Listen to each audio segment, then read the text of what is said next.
Hello mga kamanay, kag mga kamanoy, kamusta na po kayo? Ngayon ay Sabado at naisipan namin na magpunta sa market ng aming pang-dinner at saka dessert na din. At ito na kami ngayon dito sa Asian Market.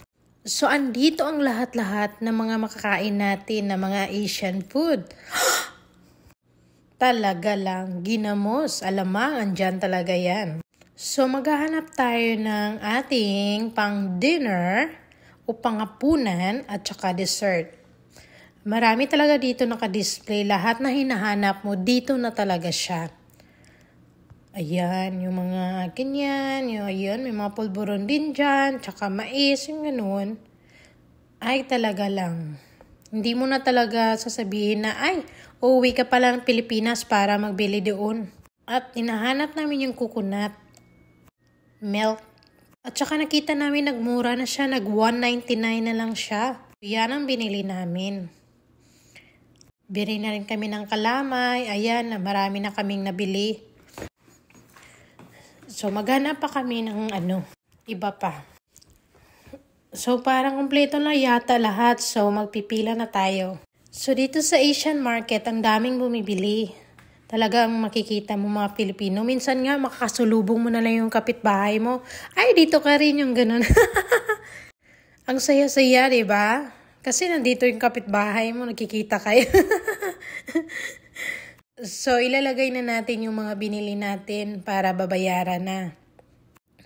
Iisipin mo talaga na, mahal na naman ito siguro ba? Malaki naman itong babayaran, ba?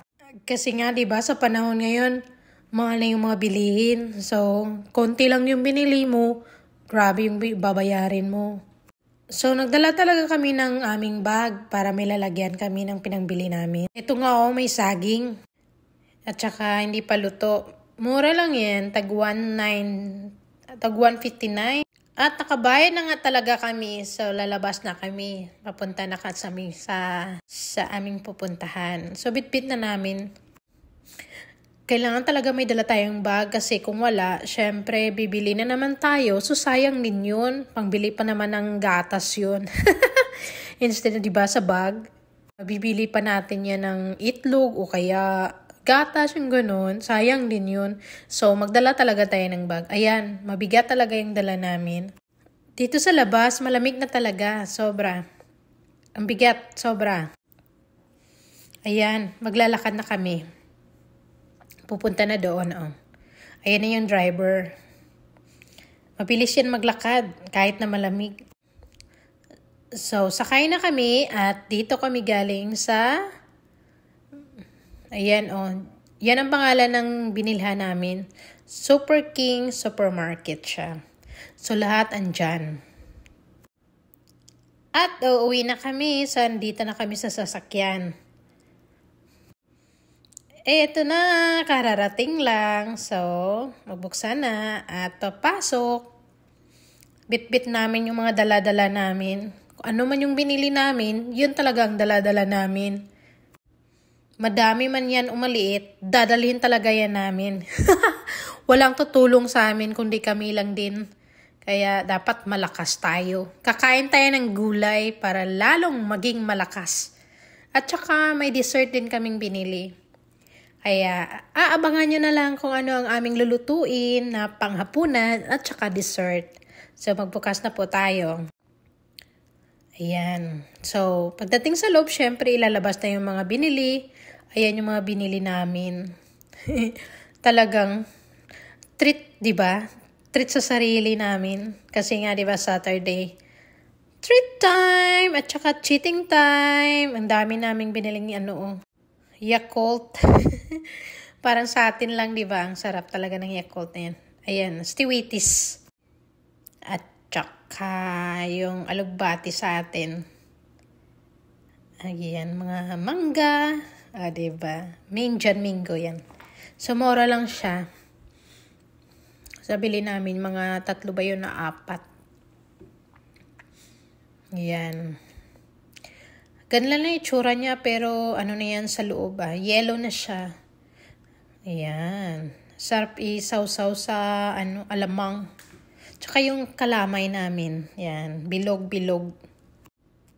Masaya talaga, di ba, mamamalingki? Di ba? Kasi ang dami mong binili, syempre.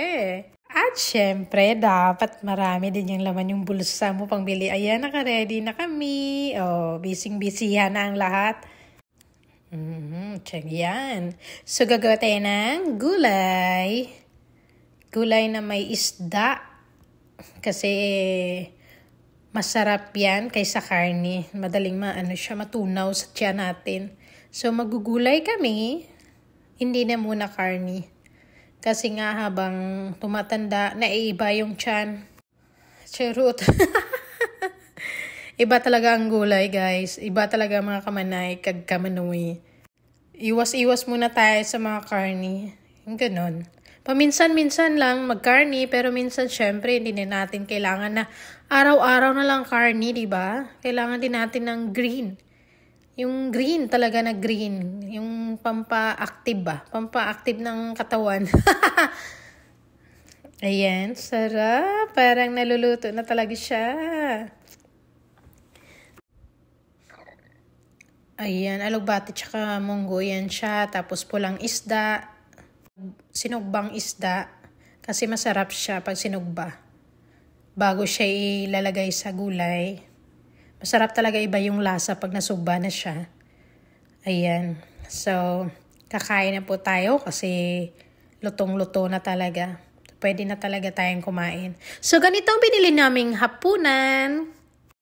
Gulay. Pampalakas ng katawan. So, kayo dyan, mga kamanay kag mga kamanoy, kailangan nyo maggulay ha. Huwag puro karne. Syempre. Gulay talaga. Maggulay talaga kayo. Ayan. Ang sarap talaga. Naamoy ko siya. Sobra. Bango. Sarap na yan. Kahit wala ng rice, okay na rin yan. Pero syempre, mas masarap talaga pag may kanin. Syempre, hindi mawawala yan kanin na yan. Tsaka yung isda namin, bango din. Tapos na nga po nan, syempre, kailangan din natin manood ng Netflix o kaya mag-relax muna. Pagkatapos niyan, magdi-dessert na. O, diba? At ang dessert namin na ganito, biko at tsaka kape.